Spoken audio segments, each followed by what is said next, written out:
Hello, gorgeous goddesses. I'm Belle from Autumn Crone, and how are you? Welcome to our space. So today's video is about, I've got notes because, help me keep on track. Otherwise, I'll go off on a tangent and we'll be here way longer than we need to be, and your time is precious too. So why is spiritual practices vital? But what is spiritual practice? Spiritual practice is something that you do regularly, whether that's a daily thing for you or every couple of days or anything like that. It's about tuning in and doing what feels right for you.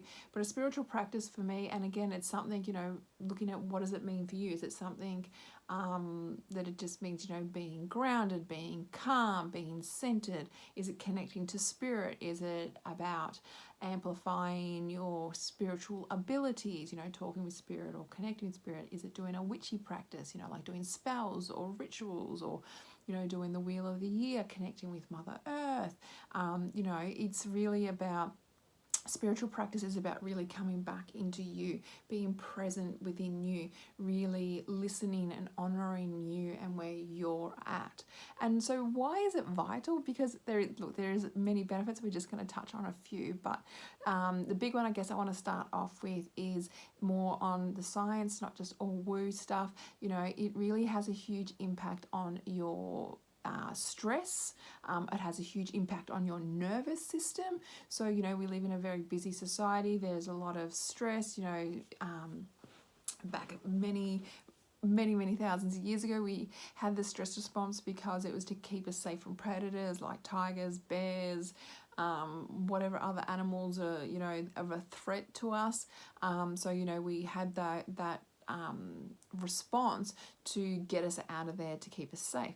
Now, that isn't such a case as much today. Those animals are still there, but we live in a bit of a different society. But there's a lot of stress, like at the minute, the cost of living, if you've got children or you've got a career, or paying your bills, putting food on the table, clothing, education. We all have our own unique stresses and what stresses us out. But the problem is that having that stress response is amazing. It is needed. It is part of survival. I call it survival mode. It is to keep us alive. Without it, we just carelessly walk into a water full of crocodiles, or walk into the lion's den, or walk out in front of cars, or it has a purpose there. But its purpose isn't to be going on all the time, to be constantly on. When our stress hormones are released, our flight, fright, freeze, or fawn, we have all these beautiful hormones that are released in our body to, really help us to respond to the situation, to, our digestive shuts down because the body's not interested in food. It's about fueling the body to do what it needs to survive. Right, so those hormones in a therapeutic dose are amazing for keeping us alive.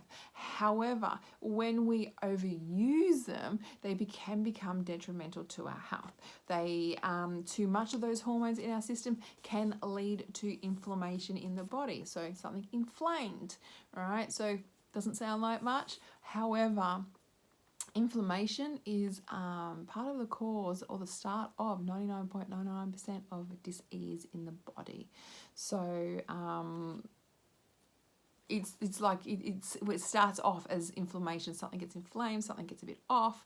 Really having a stressful life, we've heard how it compromises our immune system and leads to disease and stress and anxiety and mental challenges, and as well as emotional, psychological, physical. Like, it has such a huge impact on our body. So doing spiritual practices regularly can help you to really switch from the survival, the sympathetic nervous system, to the parasympathetic nervous system, which is your rest and digest, and I like to call the thriving mode, right? So in this one is where everything calm and soothing, those stress hormones are put to sleep. Not put to sleep, they're just on standby, right? And then there's other hormones that are released, the really feel good ones, the ones that help us to feel relaxed, feel calm. They allow our body to repair and to rejuvenate, You know, so rather than when creating more cells from an inflamed point of view, when we're in our thriving mode, the cells actually get to repair and then rejuvenate in a healthy way, right? So doing spiritual practices regularly allows you to become more calm, more centered, more present in the moment. It allows you to, rather than react to things in life, right? So it allows you to respond. And what I mean by that is, when something happens, say if somebody does something to annoy us, we have a choice, right? We can either react or we can respond. There is a split second to choose. A lot of us do it subconsciously and don't realize, right? So what happens is when we react, it's coming from a place of fear, from anger, from hurt, from pain, and generally we fire back up at the other person or the situation. So, and to me, it's kind of like, it's like trying to put a fire out by pouring petrol on it. So all it does is it just amplifies it even more so when we react, it's coming generally from a place of fear, anger, hurts, pains, and when you see two people reacting together, it's like a fireworks. It just explodes, right? But we can also choose to respond to a situation. Now, responding is coming from a place of love, a place of calmness. No, it does not mean that we take shit off people and tolerate people's shit and all that sort of stuff. But it means, but when we come from a place of love and having boundaries, we go, no, I don't appreciate that, or no, I'm not tolerating that. But we can still do it in a calm and loving manner. Now, learning to respond, I found, is a muscle that takes work to build on. It's something I've been doing for many years. Do I still get caught out and react? Absolutely, I do. I don't do it as much. There is progression. There is those baby step progressions. But learning to respond has allowed many opportunities that could have gone and been, you know, and the thing is, when we react, especially when it's with a loved one, it just leads to a lot of unhappiness, a lot more tension, a lot more crap, and more arguing and more heavy feelings and all that kind of stuff, and it's generally not fun. So but when it does happen, I look at those times and go, okay, what can I learn from them? I do the shadow work. I go into my shadow goddess and I ask, what happened here? Why did I react to that? You know, what came up for me? What was I feeling? Where does the cause of this? Where did it stem from? What can I learn from this? So, you know, it's really doing that shadow work to turn that shadow into the light, turn that shadow into a gem to help and grow. It turns those wounds into wisdom. So, you know, and it is an ongoing practice and it's an ongoing thing. But there have been times where I have responded and it's like, you know, I've seen that split second and gone, oh, I just want to rip their head off. You know, that real, and then I'm like, is this going to help the situation? Am I going to be happy and proud of myself if I react in this situation? No, I'm not. Right? So then I just take a deep breath and go, all right, how can I respond from love? How would love respond in this situation? What can I do? And doing that helps to diffuse the situation as well. Look, sometimes I've had to walk away from situations to go find or to bring myself more into that essence of love, more into that responding aspect of myself. And it's just like, and then afterwards I'm like, I'm so proud of myself. You know, there's a bit of celebrating. And I still have that curious mind of going, oh, what happened here? You know, could I handle it differently? Is there something I can learn from this? You know, I always have that curious mind to go, what can I learn? What can I gain from this? You know, really going deeper and really turning those wounds into more wisdom. But really learning to respond has really helped a lot of situations. It's really diffused a lot of situations and more moved into a place of love and, you know, the kindness and the compassion.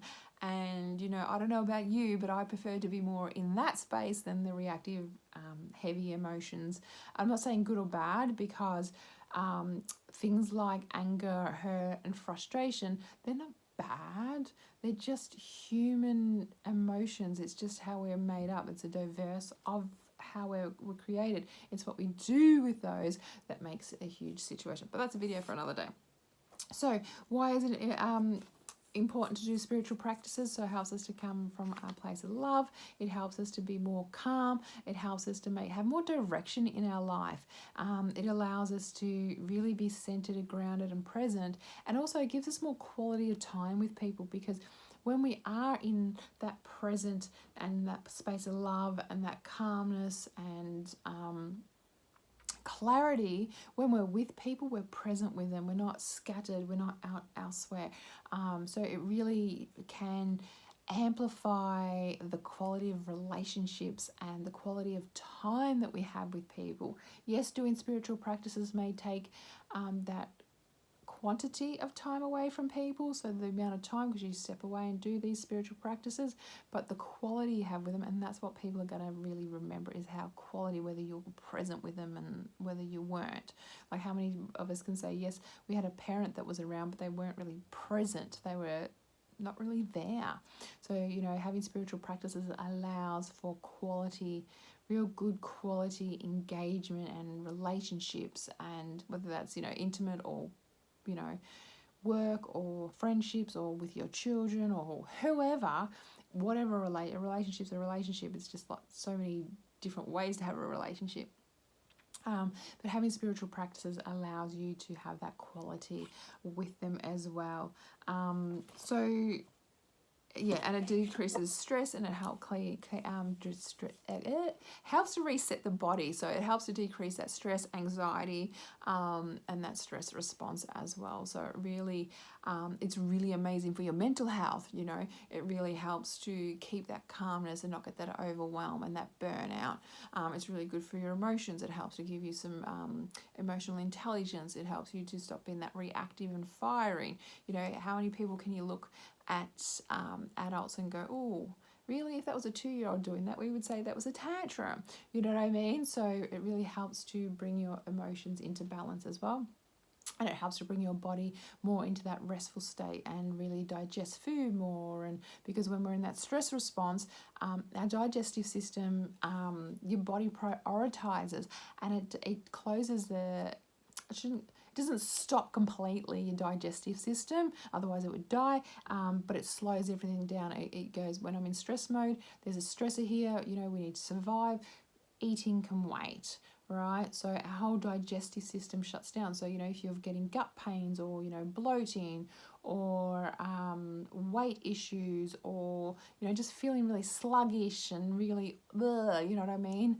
You know, or you're eating foods and all that kind of stuff and noticing how your body's reacting or responding, then stress really has a huge impact on that. So by doing spiritual practices, it allows you to, you know, move into that rest and digest, that thriving mode, to be able to digest food and to get nutrients out of food. Because the other thing is too, you can eat all this healthy food, right? But if your digestive system is sort of you know, on the closed off, you know, temporarily closed off because of stress, then you're not really getting nutrients. It's just shitting out really just all your nutrients and all that sort of stuff. The body's not interested in absorbing nutrients. It's survival. It's about getting out of there and surviving whatever happens to be able to survive, right? To keep living another day. So, and the thing is, with spiritual practices, it doesn't have to be all day things or going away on retreats. It can be those, but we don't. Who has the time to always spend hours doing spiritual practice? Spiritual practice, even by doing 2 minutes a day or a minute a day, every single day, all adds up. You know what I mean? It's having that recalibration. It's that reset. It's coming back in. It's tuning back into yourself and bringing yourself back into the present moment. You know, it might be something like, so don't think that I don't have time for it. It's your choice. We all have the same amount of time, unless you're drawing your last breath. That's it, your time's over. But for the rest of us, we all have the same amount of time. It's making those choices. And you know, some ways to do spiritual practices, they can be big long things or little things like reading an invocation or reading your favorite poem or pulling an oracle card or, you know, doing a meditation or just taking 60 seconds to just focus on deep breathing, you know, set your phone. You know, we have YouTube, instant timer, and all these things to do many meditations. It might be journaling, you know, even if it's just set your timer on your phone or whatever timer you've got, and you can just go, I'm just going to journal. You know, we do have on our website at www.autumncrone.com, we do have a free Autumn Crone grimoire, so a collection of our work. And it's all about, there is in there so far, it is free, about journaling, like the benefits and ways to do it, and hows, the do's, the don'ts. There's a guidebook. There is a video of me going through it and sharing things. There's also, I share how I journal and my journaling book and diary. There is a journal there that you can journal in.